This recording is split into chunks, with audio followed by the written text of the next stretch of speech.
Muskegon Heights. Hello, my friends. Wow, she introduced me as Governor Gretchen Whitmer. I prefer Big Gretch. All right. I am so happy to be here with all of you. I am so thrilled to see you. Are you caffeinated? Are you hydrated? Are we motivated? All right, we got work to do. We know that this election is going to be close, right? Of everyone in the country, the only ones who aren't surprised by this development are us, right? We've been preparing for this. But here's what else we know. We have got a candidate who is superior on every front, right? Kamala Harris has the receipts on the issue. I can't figure this thing out. I don't know. I hope I didn't break it for President Clinton. Kamala Harris has the receipts on the issues that matter to people, whether it's affordable housing or helping people keep more money in their pockets, onshoring supply chains so that we've got good paying jobs, and protecting our fundamental rights. Kamala Harris is the candidate who's lived a life like Michiganders and gets it and is going to fight for us every single day as president. So while this race is going to be close, I would much rather be playing our hand because we got a better candidate, we got receipts on the issues that matter, and we got a better ground game. And I'm looking at you, Muskegon Heights. So we've got less than a week now. The whole world is watching a handful of states in this country. Michigan is in the middle of everything. We know that there are fellow Michiganders who don't yet know you can actually vote in person already. There are fellow Michiganders who are just working hard, trying to take care of their kids, get them off to school on time, get to work on time, get dinner on the table. They're not consuming all the media like we are. They don't know about that hateful rally that just happened in New York, right, where they insulted everyone in this country. That's why our job is so important. You know, all the money we spend on television communicating, all the rallies we do, they matter. They're helpful. But the most powerful thing an undecided voter can hear is from someone they know or respect or who has shows up on their doorstep and is willing to have a conversation with them. I am so grateful that there are Republicans like Fred Upton who've endorsed Kamala Harris, right? I am grateful that there is a battalion of people here ready to sign up for shifts and get out and get on the doors and make the phone calls. I am grateful that I am from the best state in the country, the state of Michigan. And we are going to show the world what we're made of. I'm also grateful that the world understands why being here matters, what's so important. And I am grateful that President Clinton wanted to come here to Muskegon Heights to be with people on the west side of the state who often don't get big-name visitors, right? Are we excited to have the 42nd President of the United States here? Here's a little thing I want to tell you about President Clinton. When he came into office, things were not going so great in this country. But he turned over an economy that was roaring, paying off debt. We saw an America that was thriving, that was respected in the world. We had a leader who cared about every person who calls this great country home, didn't pit us against one another, but brought us together around the issues that mattered to people. We had a phenomenal president, and Michigan helped elect him by 8 points in his first election and 13 in his re-election, right here in Michigan. So President Clinton gets us. He's done the work. He understands the job better than anybody. And so when he's here to tell us why this election matters and why Kamala Harris is the candidate, it means the candidate that's going to deliver for the people of Michigan. So please join me with a loud welcome for President Bill Clinton, the 42nd President of the United States.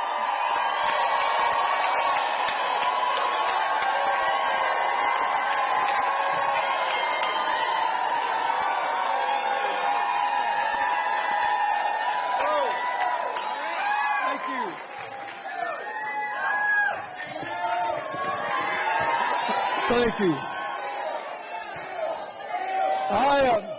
First of all, I'm so happy to be here.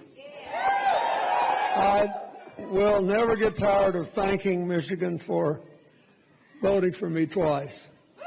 And we thank you for saying that. And I love coming here. I love going all over the state. It's so different, and I'm honored to be here with your Congresswoman, whose name I love, Hillary Colson. You know, it's great. My Hillary and I just celebrated our 49th wedding anniversary,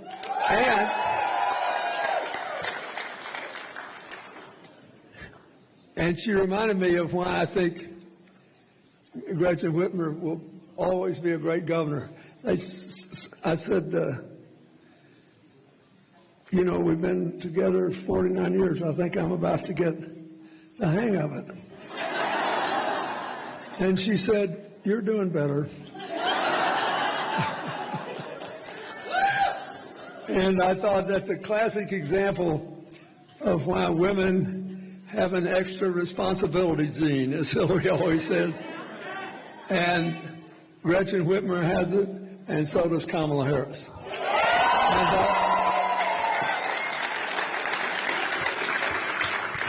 I want to thank Bishop and Mrs. Burrow. I want to thank all the local officials who are here, Representative Will Snyder, Mayor Bonnie McLaughlin, thank you. County Democratic Chair Larry Jackson, Muskegon County Democratic Chair Jason Coella, and thank you to one of the first 3 governors who endorsed me when I started running in late 1991, Jim Blanchard. Thank you for being here. You did a great job. So,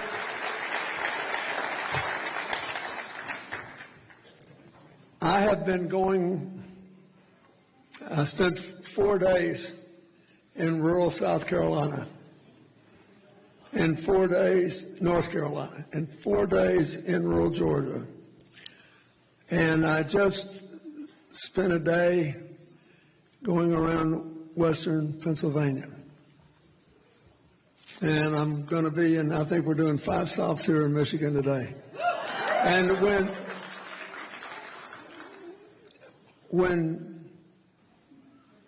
Vice President Harris called Hillary and me, and they've known each other for 30 years, but I've only known her for a few years. But she called me and she said, I want you to help. And I said, I'll be low maintenance. I don't care if I'm ever on television. Because what I think former presidents are best for is going places where presidents don't show up all that often. And sending a message to people that everyone deserves to be heard. And that whoever it is they're trying to help is making sure that they're heard. And so I said, so I like this.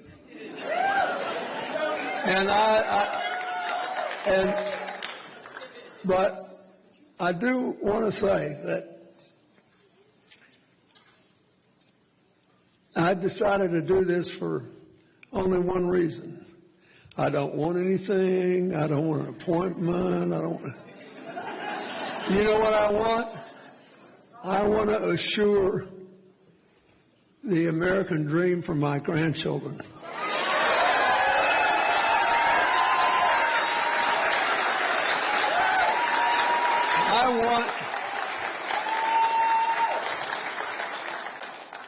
I don't want my 10-year-old granddaughter to have fewer freedoms than her 44-year-old mother. Can you believe Chelsea's 44? And about to run in her 3rd New York Marathon. So I want that. And I know this is in a place where there are a lot of members of the other party, and I hope there's some Republicans here today. But I was with former Congressman Joe Walsh from Illinois yesterday, a Republican who's campaigning for Kamala Harris. And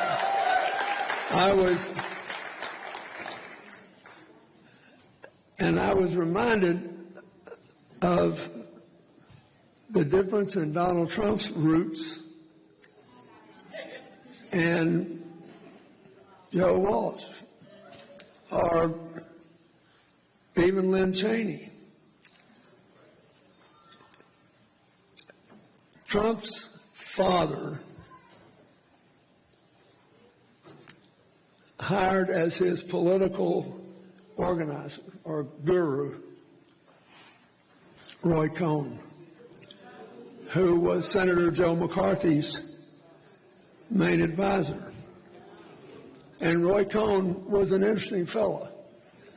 He was Jewish and he was gay, both of which are fine with me. But Roy Cohn ran campaigns against Jews and gay people. He was an anti-Semitic homophobe who was Jewish and gay. But he had one constant message. Whatever they charge you with, deny it. Deny everything. And always accuse other people of doing what you're doing. Does that sound familiar? So, I don't know about his time in business school, but Donald Trump proved to be a good student of Roy Cohn. Deny everything. Never admit error, ever. And accuse other people of doing what you're doing. And do it with energy and sanctimony.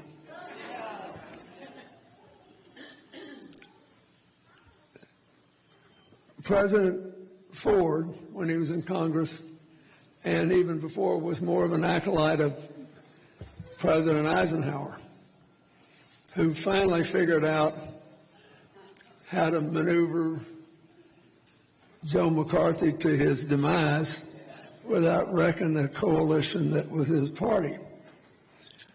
And when I was a schoolboy, we were all taught that Eisenhower, the great warning in his farewell address was that America should not build a military-industrial complex that runs the country to the point of getting us involved in unnecessary wars and putting our democracy at risk. That was like our little lesson. But Eisenhower, it turned out, left us another message, which I just discovered literally a couple of years ago, everything he said about this. After World War II, he began to talk to his friends about how hard it was going to be to save American democracy. And he said, I'm really worried about it. He said, we're already the longest lasting continuous democracy in history.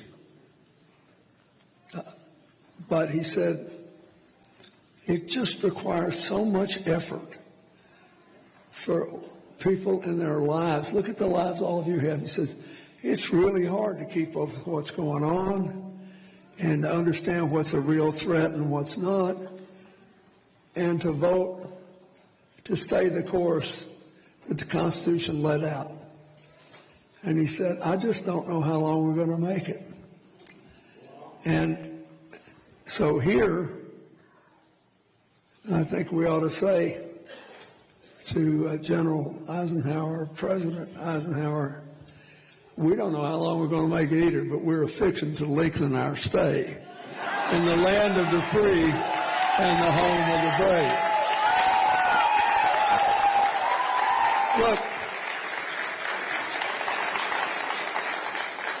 Look, even as we close down here, you get to the election, there's still a few votes to be made. And there's a lot of votes to be drawn out. And a lot of people still think, well, it doesn't really matter. And it really matters. And so I just want to say a couple of things. I want you to know why I'm here enthusiastically.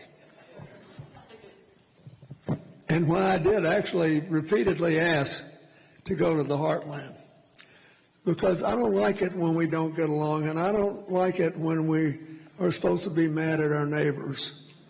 And I know a lot of people who are Trump supporters.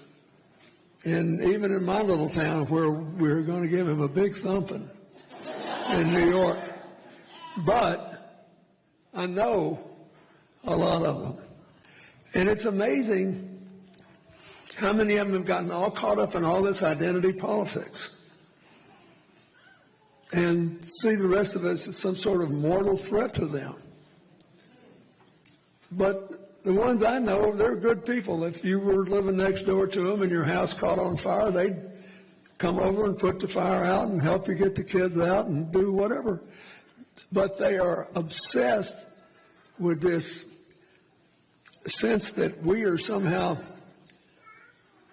worlds away from them, and they think it's okay to demean, divide, attack. It's crazy. I mean, it's crazy. Who does this? Yeah. And you just think what it would be like. Well, here's the best I know. We're in the middle of football season, in the middle of pro football season. We're in the middle, yeah, you got a great team. The Lions are doing great. And we're watching the World Series, and, you know, I'm a New Yorker. I support the home team, so we survived. We didn't get swept, at least. Now, think about why we all like these contests and how we can talk about them and fight with each other and then marvel about it all when it's over. Why do we like it? Because, number one, they're exciting. Number two, they reward talent. Number three, we're all playing the game under the same set of rules. And so, yeah, every now and then an umpire or a referee makes a mistake. They join the human race. Nobody's perfect. But they're trying to, and we've now got some correctives with the football replay and the baseball monitors. And they, you know, we try to live under the same set of rules.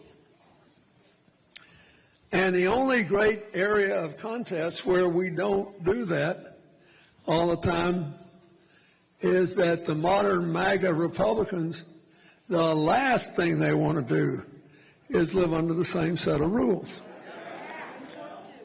And so what happens? We wind up fighting with each other, not trusting each other, and undermining our ability to do great things. Like, look at the good football teams. Look at the good baseball teams.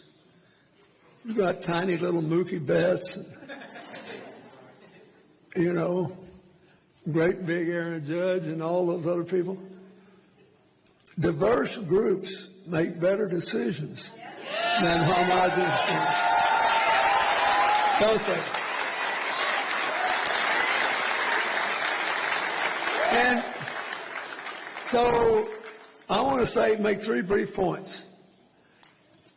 You did pretty well when I was president, and I think I'm entitled to my opinion about who'd be better. Two, I don't think it's right to say that people have to vote for Donald Trump because the economy was better there. I don't believe that. And three, I think you owe it to the rest of the world and to your own families and to everybody in between to preserve the Constitution and keep us moving forward. Now,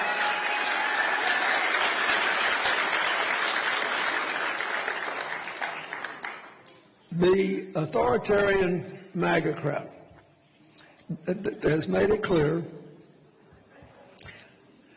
that the definition of a good administration under Trump would be to fill every single position, from the Supreme Court on down to the cabinet on down, every one, people who are unquestionably loyal.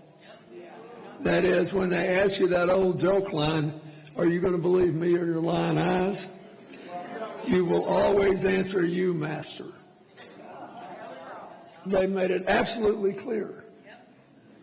And I think that is a recipe for disaster. Because nobody knows everything, and a broken clock is right twice a day. So we all spend our whole lives trying to get further away from the broken clock and closer to being right all the time, knowing we'll never get there. And we need other people who have different life experiences, who have different, areas of knowledge. We need that. And that's one reason I believe Kamala Harris will be a better president than Donald Trump running it. And don't minimize that. Don't minimize that. I was the second youngest person elected president and the third youngest to serve. Theodore Roosevelt was the youngest, and he was vice president, and President McKinley was killed. And the first week I was there, because I had all these great young people who worked in my campaign, one of whom, Gene Sperling from Michigan, is behind that curtain. And he was an essential economic advisor to me, to Barack Obama, to Joe Biden, and to Kamala Harris. Where is he? Come here.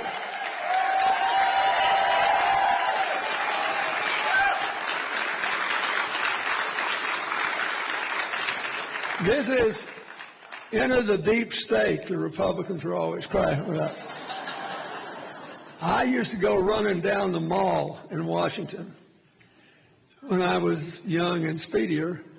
And this young woman came up to me one day when I was running on the mall and started criticizing me because it turned out she was going out with Gene and she thought he was working too hard and not available to her. So I had to go home and I was properly chastened. I did want to bring him out because I love him and he never tries to get any credit. But I remember Hillary said to him once that, Gene, you've got all these new ideas. I've got a new one for you. Sleep. You need to try to get some sleep. There never was anybody that I ever knew who worked longer hours, worked harder, trying to help every American get and keep a decent job. And I think that's an important thing. But he was there in the room. Everybody had, so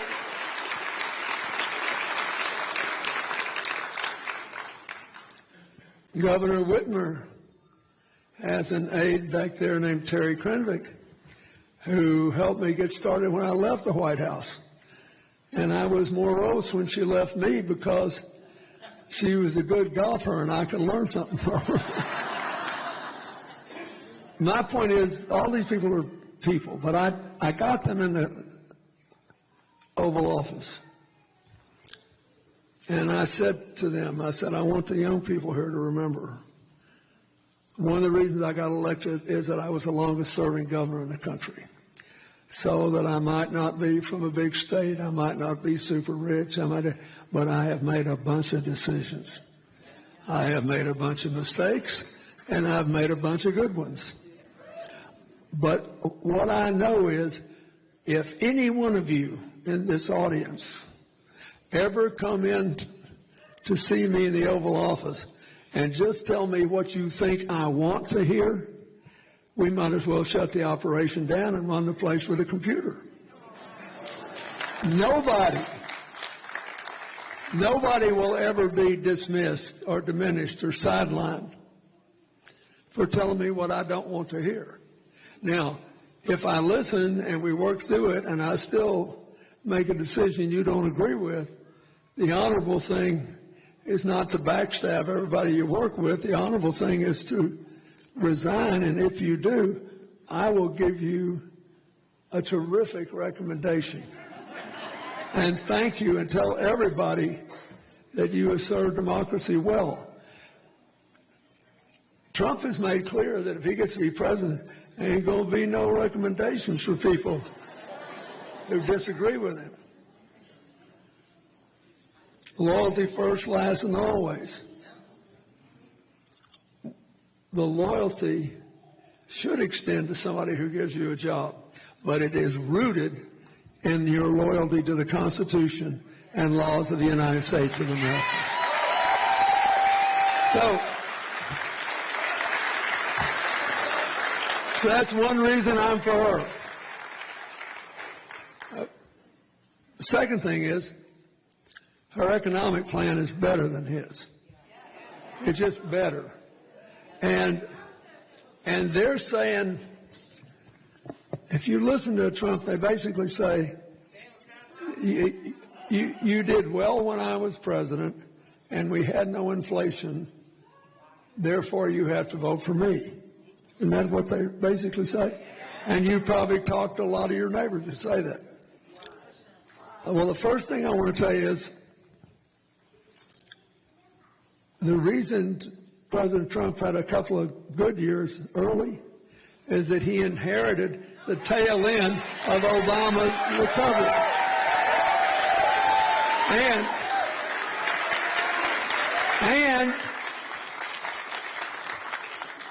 something magic happened. You remember, Trump is the best guy I ever saw to claim credit.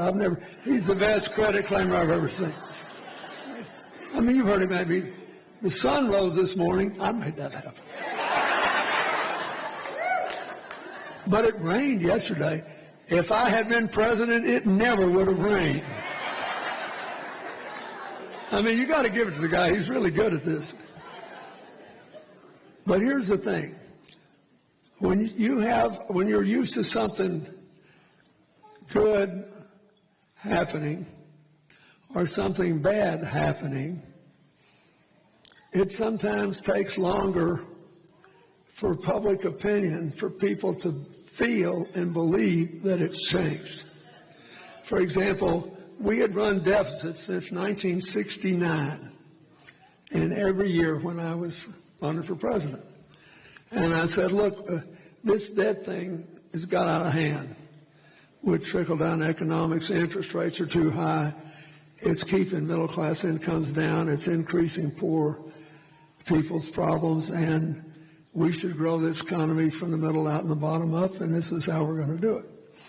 Well, and I warned people. I said, to do this, to really get rid of the deficit, we're going to have to raise some money, and we're going to have to cut some spending. And it's going to be like going to the dentist without any painkillers. And you just got to be willing to do it. If you vote for me, that's what I'm going to do, because it's the right thing to do. And nobody likes it, but we've got to do it to get the country's economy going. And you might remember that we got thumped in the midterms in 1994 because nobody felt it was happening. It was 3 full years after we started bringing down the deficit that people would say it was happening. But my margin of victory in Michigan, for example, between 1992 and 1996 went from 8 to 13 points. So I did 5 better. But it took time. And I woke up in a cold sweat for 15 years. I swear I did, having bad dreams about all the people who lost their careers because they had to stand for re-election before people felt the change. So in the 2016 election, the economy was already roaring, but people didn't feel it yet. So they felt it in 2016, and there was Trump there to take the credit for something he never was for. And he is gambling that he can do it again. I'm telling you, if you mean that, then you need to get on the phone and you need to show up and you need to do all this work. Because I'm telling you, I have lived this. I know what it's like to get caught having to face the voters when things have already changed for the better and people don't know it. What's the cost of living issue? Basically, food, fuel, and housing and health care, right? Okay. We are about to finish 4 years, which produced the largest number of jobs in any 4-year period in the history of the United States of America. But people don't necessarily feel that yet because we've had a return of inflation for the first time in 40 years. And it's debilitating. But it was unavoidable. Why? Every rich country has faced it. Because COVID busted all the supply chains. So let's just take your hometown here. Suppose you decided, suppose the city council decided that we can't afford the fuel and we're having terrible trouble. So from now on, the only kind of transportation we'll have in the city limits are little motorcycles, little ones, no gas, but so that's where we're going to go around. And we'll have those for people who are disabled. They'll have big basket carts. We'll figure out how everybody got a place to ride. Okay, and suppose that there's a guy here who sells them. And he's got, and all he can get his hands on are 500. And there are umpty-dump thousand of you that now have to buy them. So if the price is, the demand is here and the supply is here, what's going to happen to the price? That's what happened. But when things calmed down and the supply chains were beginning to be rebuilt, the food prices didn't really drop. It's just that the rate of inflation went up. So what you want to know is how much of this is due to continuing problems in the supply chain and how much of it is due to the fact that most groceries are part of big chains today. And they have tens of millions of customers. So if their profit margin goes up literally 1%, it'll all come out of your hide and it'll make a huge difference to them. So Kamala Harris, who was Attorney General of California, said 37 states have price gouging laws. But they're not big enough to take on the chain. So we're going to have a national price gouging law, and the Justice Department can monitor this every week. They can see what's happening so that you don't pay more than you have to pay, and we get the benefit of the prices going down. And that's important. And it's not expensive, it's not big, and it can be really meaningful. On the fuel, it's the one thing we do notice immediately, don't we? Gas prices go down, we notice that.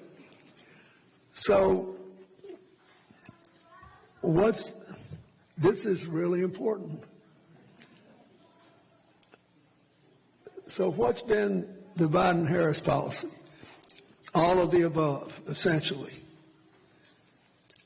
which is all the clean stuff, solar, wind, geothermal,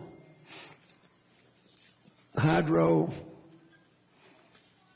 even some small-scale nuclear that I think is safe because these little tablets or the pellets are covered in ceramic and will last for hundreds of years without damaging the ground. And we still don't have enough of everything else, and so she favors natural gas, but with very high standards for mining and building the pipelines. Otherwise, you lose everything. If the pipelines leak, you have methane, and that's a bigger greenhouse gas than carbon dioxide. What's Trump's policy? Trump's policy, as reported widely in the press, and he did agree, this is what he said. He talked to the oil industry moguls and said, you have to give me $1 billion. And if you give me $1 billion, I will get rid of every energy decision made in the Biden years. I'll get rid of all of them. Now, that's a very big deal, because if we go back to nothing but oil and gas and coal, we will not produce enough energy to meet our needs. We will not have nearly as many jobs as we've got in clean energy in most states. And we'll pay a terrible price environmentally and health-wise. So hers is better. Her position is better. We'll have more jobs and a brighter future if we do all of the above, and we're careful with our children's environmental future than if we just, lean into yesterday, which is what they want to do. So that's another reason I'm for Harris instead of Trump. So you know this, but I promise you there are people here who are worried about this. And I'll just say one last thing, because it's a big thing in Michigan. I think it's important that we continue to be a leader in the world for freedom and human rights and decency. I say, when I'm not on the campaign trail, I wear a Ukrainian flag in my lapel every day. And my foundation used to run the AIDS program in Ukraine, and they're amazing people. They do not deserve what has happened to them. And it is a consequence of political and economic greed. So we need to stand up for freedom everywhere. Mr. Trump admires dictators. He admires Putin and the president of North Korea, who now wants to go fight the Ukrainians. Bad for their brand, if Ukraine is free. And that's another reason I'm for Harris. We want to be on the side of freedom. Now, let me talk about the hardest issue here in Michigan is the Middle East.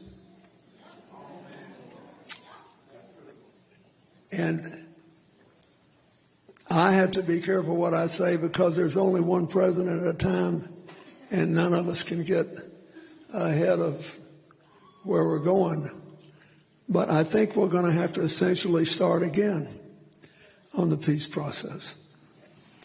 And I understand why young Palestinian and Arab Americans in Michigan think too many people have died. I get that. But if you lived in one of those kibbutzim in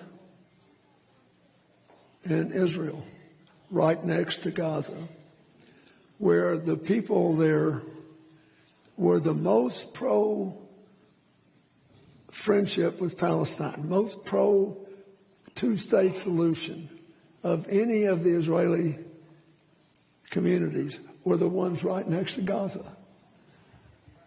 And Hamas butchered them. And so then the people who criticize it are essentially saying, yeah, but look how many people you've killed in Ritalin. So how many is enough for you to kill to punish them for the terrible things they did? That all sounds nice until you realize what would you do if it was your family and you hadn't done anything but support a homeland for the Palestinians, and one day they come for you and slaughter the people in your village. You would say, well, you'll have to forgive me. I'm not keeping score that way. It isn't how many we've had to kill, because Hamas makes sure that they're shielded by civilians. They'll force you to kill civilians if you want to defend yourself. And look, I worked on this hard. And the only time Yasser Arafat didn't tell me the truth was when he promised me he was going to accept the peace deal that we had worked out, which would have given the Palestinians a state on 96% of the West Bank and 4% of Israel, and they got to choose where the 4% of Israel was. So they would have the effect of the same land of all the West Bank. They would have a capital in East Jerusalem. They would have I can hardly talk about this. And they would have equal access all day, every day, to the security towers that Israel maintained all through the West Bank up to the Golden Heights. All this was offered, including, I will say it again, a capital in East Jerusalem and 2 of the 4 quadrants of the old city of Jerusalem, confirmed by the Israeli Prime Minister Ehud Barak and his cabinet. And they said no. And I think part of it is that Hamas did not care about a homeland for the Palestinians. They wanted to kill Israelis and make Israel uninhabitable. Well, I got news for them. They were there first. Before there was, their faith existed, they were there. In the time of King David, and the southernmost tribes had Judea and Samaria. But the whole fight that you have seen played out was present in the beginning for Israel. 2 parties, Likud and Labor. Likud says, we want the whole West Bank because we had it in the time of David, and to heck with whoever came later and other things. Labor said, we will take what the United Nations has offered us, and we will make a garden in the desert, and we will have friends, and we will work through it. And they did. David Ben-Gurion. They're still fighting this fight today. And so here's what I want to tell you. I'm going to do everything I can to convince people that they cannot murder their way out of this, neither side. You can't kill your way out of this. And they have to make a new beginning. But when I read that people in Michigan are thinking about not voting because they're mad at the Biden administration for honoring its historic obligation to try to keep Israel from being destroyed, I think that's a mistake. Because Donald Trump has shown what he wants. And I don't think it's, and he claims it's good for Israel, but I don't think it is. I think we still have to find a way to share the future. We cannot kill our way out of conflicts. But we do have to fight our way to safety. And make no mistake about it, we've got now Iran, a Shia state, the Hezbollah, a Shia sect, the Houthis, a Shia sect, now with Hamas, a Sunni Arab operation, united in thinking the only thing that we have to do is run every Jew out of Israel. And I'm sorry, but I'm not for that. I think that is wrong. It violates everything we've stood for. And in the end, it won't be good for the Palestinian people. I'll never forget Arafat, when he promised me he was going to take this deal we worked out. He always was fighting with Prime Minister Barak, and I said, wait a minute. I said, do you think I care about the Palestinian children? And he said, oh, much more than the Arabs do. He said, they only care about us when they need to blame America and Israel for their people being upset in the streets. This is far more complicated than you know. And all I ask you to do is to keep an open mind.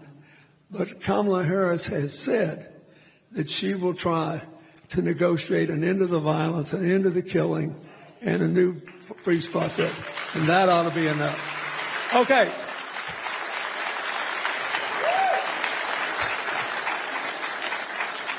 Go out there and win this election. I'm telling you, you will be proud of yourself for the rest of your days if we win this election and Michigan leads the way. Thank you.